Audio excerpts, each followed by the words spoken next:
Hello everyone, welcome back. Basically, I'm doing a sword fighting tournament this weekend, and right now I'm at my shop, and I'm basically doing an armor inspection. And basically, I'm going through my armor, looking for weak points, points that might break through the tournament, and I'm doing some minor repairs. And I thought this might be a good opportunity to show you guys, my armor. Now, I'm sure you guys have seen my video where I'm actually fighting.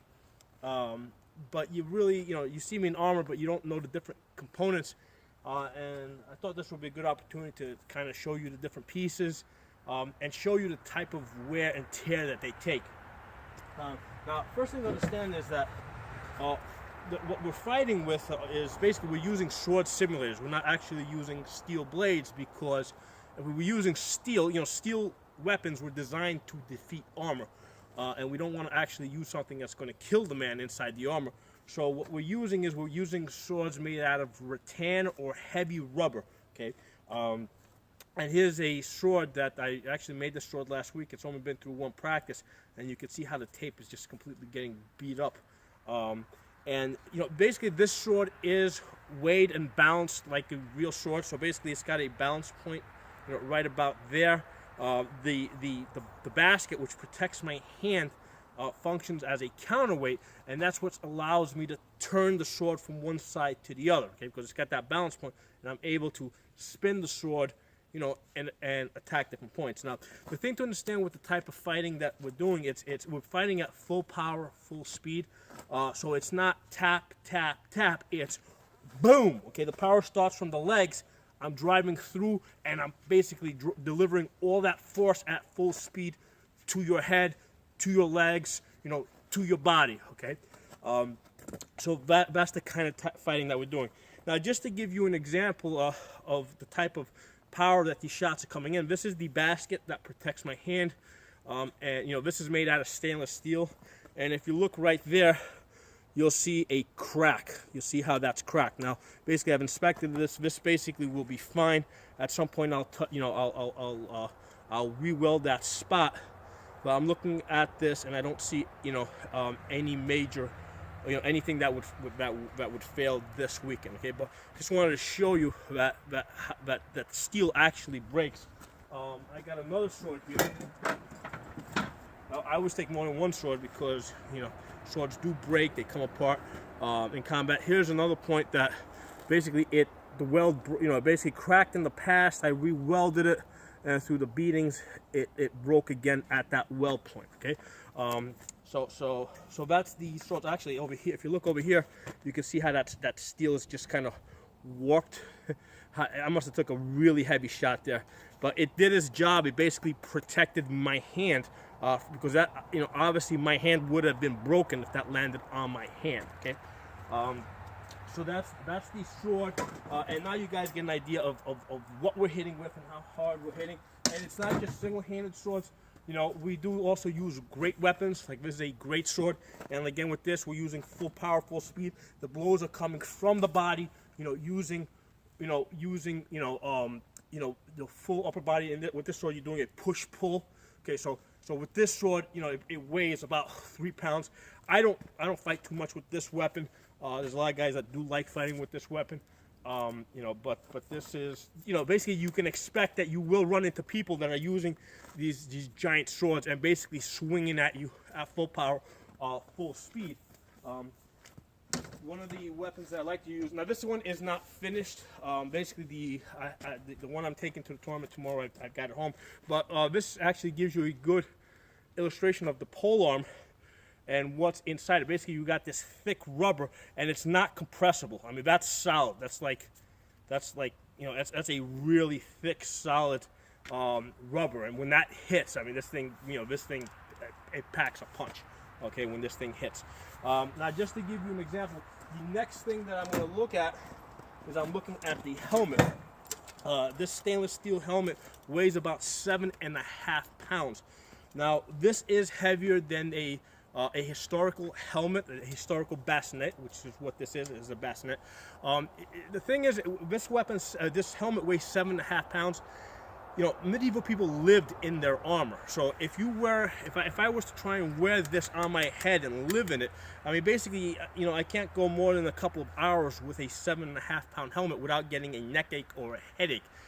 You know, so that's why, you know, actual fighting helmets only weighed about 2 pounds or 1.5 pounds. They had to be light enough so that you could actually live in it. Because remember, people, you know, actually fight a very small percentage of their time. Okay, they're usually marching for months before they even get to the battlefield. Okay, so looking at my helmet here, you can see some nasty dents over here. So you know, so basically, I took a pretty hard shot there. I'm still alive, so the helmet did its job. So that's something I want to get, you know. Now, as you can see, that's all these marks over here. That's from the tape, you know. That's from a lot of these glancing shots. Sometimes, when you know, because of the shape of the helmet, see, a shot has to, you know, if it hits straight on, that'll be a good shot. But a lot of times, what will happen is the shots will glance off, and that won't be a good shot, you know. So basically, the shot has to be good enough to actually transfer the power into the helmet. Okay. Now, one of the things that I'm looking for as I'm selecting my armor is I'm looking at the straps, because basically the salt and the salt in your sweat is going to deteriorate the straps. And I just noticed as I was looking over here, here's a rivet, right? That's an attaching point. That basically is my chin strap, and this is important because if I catch a thrust to the face, I don't want this bar to come back and break my teeth and my nose. So the chin strap keeps it in place. So I'm looking at the rivets that hold this chin strap together, and I can see that's rusted all the way through. So I'm going to change that as soon as I'm done with this video. That needs to be changed because that may not last this weekend. So there's my helmet. This is my gorget. This protects my neck. You know, as you can see here, you see that nasty crack over here from taking a couple of shots right here to the sternum, but. You know, it's still good. That crack is not a problem. What I'm most concerned with this, again, is the straps, which basically, because remember, you're sweating off your head. The salt is coming down. As you can see how badly those straps are rotted out. And that rivet, you know, it's all rotted out and rusted. So I'm about to change that. I just changed this one rivet a short while ago. And then I got the idea to do this video for you guys and show you what this stuff's all about. And you can see how this is like completely deformed over here from getting beat up. All right. So that's my helmet. This is my greave. It basically protects the lower, you know, my shin. This is not too beat up because in the game that we play, basically we're hitting above the knee and below the wrist. So as I stand like this, you know, with my hands up in the air, everything between my wrist and the top of my knee is a target area. Okay, so you can hit anything in between. So that's why all the shots. So that's why the greave is not too beat up. You know, I've had this for a few years, but again, I'm inspecting the straps and making sure everything is good. The groin is also a target area, and for that, where is it? For that, somewhere in here we go. I got my trusty cup. I think it's called a spider glove. I like this because it has a little bit of flexibility, and that's really good because if you get the hard cups, it tends to dig into your legs. So the spider cup has worked pretty good for me. Now here's the thing: if you get hit in the cup, it's going to hurt. Okay, I don't care what kind of armor you got there; it's going to transfer through. You're going to feel it. Now in our game, because remember, we're not playing for money, we're playing for honor, it is discouraged to target people's groins. Okay, now if you do happen to get hit there, you're dead. It is a legal target area, but we basically don't run around gloating that we just hit somebody in the nuts. Okay, so you know, and if you're standing the way you're supposed to be standing, you know, with one foot back like this, shield like this. You know, basically, this area here does not get hit too often. I mean, that's the reason why your balls are where they are, because you don't get hit. It's a safe area for them to be. Okay, so that's one of the reasons why nature has put them where they've been put. So if you're standing like this, because normally, like if I'm holding my shield, right? Now this isn't the shield I fight with. This is an older shield that I've retired. My fighting shield's at home. So if I'm standing like this, my foot back, because basically that bottom corner is protecting my leg. You know, it's pretty, my groin, my hip is back here. I pretty much have to bring my hip forward in order for you to really get to my groin. So the groin does not get hit too much if you're standing the way you're supposed to be standing. One of the things that, if you look at this shield that I've retired, I mean, this is, you know, I mean, look at the crack over there. You see how this got, it started from there, went all the way down. It's got cracks all along the, you know, there's a crack right there. This corner takes a lot of a beating because the way I'm blocking my head is I'm using, basically with this type of a shield, you're using the corners to block. That's blocking, I'm looking around here, and that's what's blocking my head. That bottom corner is blocking my leg. That corner back there is catching wraps. You know, somebody's throwing around to the back of my head. You know, I'm going to catch it with that corner, but that corner doesn't catch as much stuff. This corner catches most of the blocks, and that corner catches most of the blocks. But you know, as you can see, that, you know, we're hitting pretty hard. If you got steel, you know, you can see this crack over here. You know, when you got steel breaking and cracking, you know we're hitting pretty hard. All right, put this down. I showed you guys my neck. This is my gauntlet. Okay, this is actually it's a demi gauntlet or half gauntlet. Okay, and basically this here protects my, it works together with the basket hilt. So basically you see where one stops, the other one begins. Okay, as you can see, it's pretty beat up over here. And the nice thing about this design is it gives me a lot of flexibility. So I can, you know, I can really throw my shots down like that, come over to the other side like that. So this is a really good gauntlet. As you can tell from all the discoloration on it, this is taking quite a beating, and it's held up pretty good. I made this myself.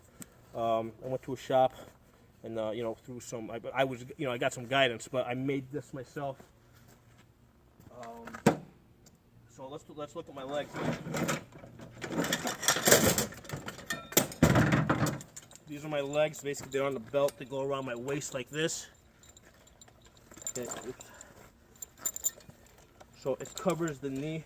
Now, we don't target the knee, but as you can see, a lot of times you will get hits on the knee. You can see how bent that is, how bent that shape that is. Because I'm fighting with this leg forward, you can see how this is all warped. Right? You see how that steel's all warped over here? That's when people are hitting it. The left leg is gonna take less hits, but it does get hit from time to time. So here, I'll show it here. See how it's, see all these rivets here? These are all rivets that got knocked out. I had to replace that one over here. I gave up on that one. I said, you know what, it's got enough rivets there to hold this thing together. So that's my knees. Okay. See, that's all warped over there. This is my gamson. Basically, this fits on. Oops. Okay, basically, this fits on as a jacket. You know what? Let me just throw it on. You guys can see that.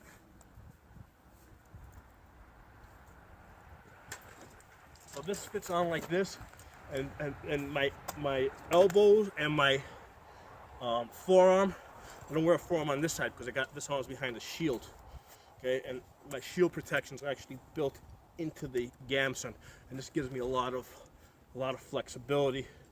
And I like this design because the tendency is for your arm, if you know, your arms, the armor on your arms to want to roll down by attaching it to the gamson. First of all, the gamson, you know, it's a little padded, so it gives you a little protection. There's almost never any armor under the armpit, and you know, if you ever have a guy that's not taking shots, that shot gets right into the armpit. Okay, if you ever have anybody that's a little thick, okay, boom, that gets right into the armpit. So it's nice to have a little padding over there. So that's what my upper body armor is, and then basically this, which is this protects my ribs. Basically that fits on top like that. But this is very useful for those thrusts, because if you get a thrust into the gut, man, that hurts. So that sits like that. And you know, I'll take this off. You can see this thing, how this thing's beat up.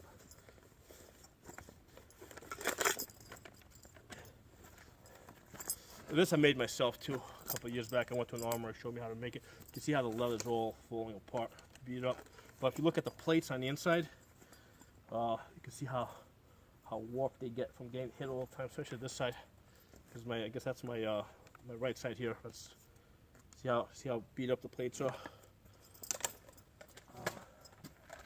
Take that off. So the only other part that I have is I have my gauntlets, because sometimes when I fight with a two-handed weapon, you know, basically I use gauntlets. I have steel ones, but these seem to be more comfortable for me.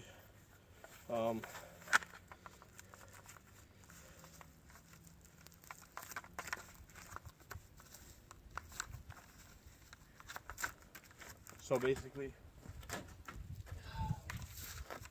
that protects my hands as I'm swinging. Okay. You know, getting hit in the hands, even with gauntlets on, not fun. So that's one of the reasons why it's not a target area. Basically, you know, as far as getting a kill, we try to avoid the hands. So let's talk about this armor. This is fighting armor, okay, which is different from the armor that you will often see at museums. Like if you go to the Met, what you see there is jousting armor. And jousting armor was basically designed for two guys to sit immobile, you know, pretty much immobile on a horse, and basically just charge at each other in a display. And basically that's something, they were only in that armor for a very short period of time. Okay. You know, as now, which is different from, let's say, the armor that cavalry would actually wear on the battlefield, right? Because on the battlefield you're going to be moving around a lot more, even if you're on a horse. So they typically wore a coat of plates, which I don't have here. But you know, the point is that the stuff that you see in the museum, that's usually jousting armor. That's not fighting armor. And the armor that the guys on foot would wear would definitely be similar to what I have. They might even have less plates and more mail, because the mail basically, you know, it covers almost anything. In the fighting that I do, we assume that, you know, we are fully covered in mail. So that's why a hit to the plate, like let's say I get hit on the shoulder, basically that plate's there for my protection, but we're calibrated for mail. So basically, if I was wearing mail, and if I was hit with a sword at that point, it would probably, hurt me enough so I could not continue fighting. Okay, so the same deal with this, like with this plate over here where is it? This plate here that I wear around my ribs. Okay, that's there for my protection, but we're assuming that that's not there, that I'm actually wearing mail. So if somebody would hit me really hard with a sword in the ribs, with mail, you're not going to cut through the armor, but you can break bone through mail. Okay, so that's the type of fighting that we're doing here. So, I just wanted to share all that with you guys. If you got any questions, please ask. Thanks for watching. Give the video a thumbs up if you like it. I'll talk to you guys next time.